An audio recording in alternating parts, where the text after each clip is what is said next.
Chers amis, bonjour. Comment vivre le jeudi saint lorsqu'on est confiné? Je vous propose de vivre cette journée à la lumière des deux messes qui sont célébrées tout spécialement, tout particulièrement le jeudi saint. Et ces deux messes veulent nous manifester comment le mystère de ce jour, c'est que le Seigneur Jésus-Christ veut rester avec nous. La première messe qui est célébrée aujourd'hui, c'est la messe chrismale. Chaque évêque célèbre dans son diocèse cette messe. Cette messe est introduite dans la première lecture par une prophétie d'Isaïe. Isaïe qui dit, je le cite, « L'Esprit du Seigneur est sur moi, parce que le Seigneur m'a consacré par l'onction. Il m'a envoyé annoncer la bonne nouvelle aux humbles, guérir ceux qui ont le cœur brisé, proclamer aux captifs leur délivrance, aux prisonniers leur libération, proclamer une année de bienfaits accordée par le Seigneur. » Et dans l'évangile qui suit cette lecture, le Christ qui vient de proclamer ce texte fait une homélie très courte et il dit « Aujourd'hui, cette parole-là, elle s'accomplit pour vous. » Le Christ accomplit la profession d'Isaïe, il s'appelle Christ, c'est-à-dire celui qui a reçu l'onction, celui sur qui repose l'Esprit du Seigneur. Et le Christ, cette onction, il ne la garde pas pour lui, mais il veut la communiquer. Nous nous appelons chrétiennes.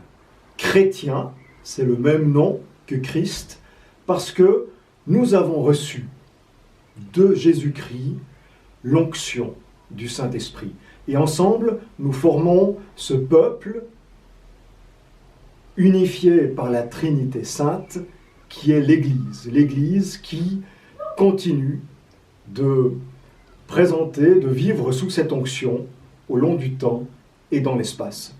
Le signe de cette onction, c'est l'huile.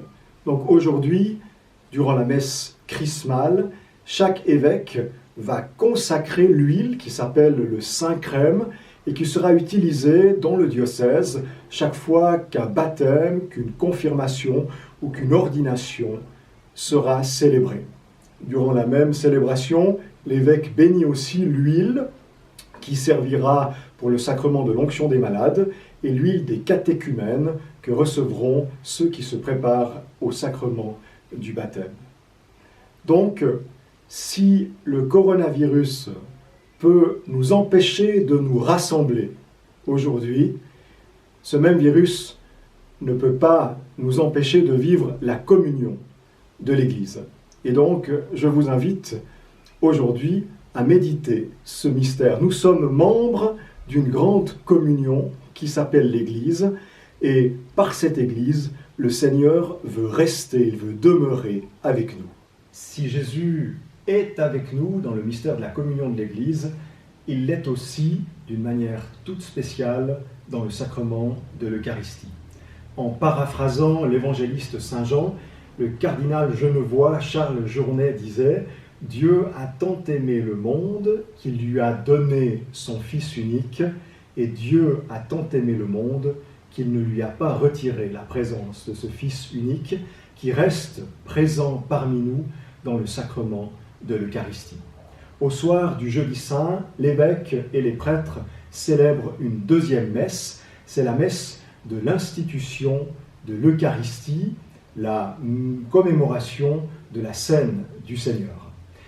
Le Seigneur institue ce sacrement dans les trois évangiles synoptiques. Dans l'évangile selon saint Jean, il le fait de manière un peu particulière en lavant les pieds de ses apôtres. Et d'ailleurs, saint Pierre, qui refuse de se laisser laver les pieds par Jésus, s'entend dire « Si je ne te lave pas, tu n'auras pas de part avec moi. Tu ne pourras pas être avec moi. Je ne pourrai pas être avec toi. » Et donc saint Pierre se laisse laver les pieds et veut encore se faire laver la tête. Je retiens deux grands miracles dans la célébration de l'Eucharistie. Le mystère, le miracle de la transsubstantiation. Le pain et le vin que nous apportons à l'autel deviennent le corps et le sang du Seigneur. Et cette présence du Christ dans le pain et le vin consacrés, eh bien, elle demeure tant que nous gardons les espèces sacrées dans les tabernacles de nos églises. Et puis il y a le deuxième miracle, celui de la consécration. C'est-à-dire que durant le temps de la consécration, lorsque le prêtre dit les paroles du Christ, prenez et mangez-en tous, prenez et buvez-en tous, eh bien, est rendu présent sur l'autel de la messe, justement, ce que nous célébrons ces jours, c'est-à-dire le mystère pascal du Christ, sa passion, sa mort et sa résurrection. C'est un peu comme si nous nous trouvions le vendredi saint, il y a 2000 ans, au Golgotha, devant la croix de Jésus, ou au petit matin de Pâques, devant le tombeau de la résurrection, entre la Vierge Marie et Saint Jean, le Christ, en train de sauver l'humanité, est présent à la messe. En instituant l'Eucharistie, Jésus-Christ institue aussi le sacrement de l'ordre. Il invente les évêques et les prêtres. Et donc, aujourd'hui, vous pouvez, si vous le souhaitez, souhaiter une bonne fête à vos prêtres. Ce soir, chacun de vos prêtres célébrera cette messe. Apparemment, ils seront seuls, mais ils ne seront pas seuls, parce que l'efficace de cette messe va vous rejoindre. Ils célèbrent la messe pour vous, ils célèbrent la messe avec vous. Alors, pour vivre ce jeudi saint, dans le confinement, eh bien, prenez un instant de silence et pensez à la messe qui est célébrée, à laquelle vous ne pouvez malheureusement pas participer, mais vous pouvez creuser en vous le désir d'y être présent, le désir de recevoir le corps et le sang du Seigneur. Et dès que le confinement sera terminé, alors souvenez-vous-en et courez jusqu'à votre église paroissiale pour pouvoir participer à l'Eucharistie. La messe du jeudi saint a ceci de particulier qu'elle ne se termine pas, mais elle s'ouvre sur l'agonie du Christ à Gethsémani. En effet, lorsqu'il institue le sacrement de l'Eucharistie à la Sainte Seine, après avoir institué ce sacrement, le Christ, comme à son habitude, nous disent les évangélistes, se rend au mont des Oliviers, dans le jardin de Gethsémani. Et là, de manière toute particulière, il prend avec lui Pierre, Jacques et Jean, et il s'éloigne un peu du groupe, et il va comprendre dans son humanité ce que le Père attend de lui. Et il demande à Pierre, Jacques et Jean de veiller et de prier avec lui.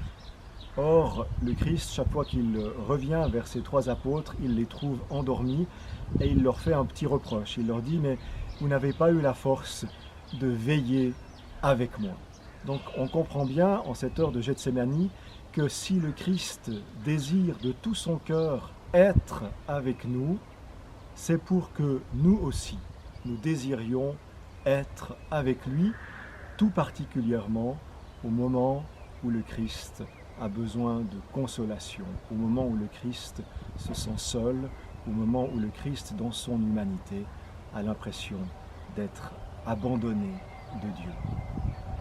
Alors, en ce soir de jeudi saint, eh bien, il faut justement essayer de veiller. Il faut essayer d'être avec Jésus, de demeurer avec lui, de le consoler, de rester avec lui. Et pour le faire, eh bien, c'est très simple.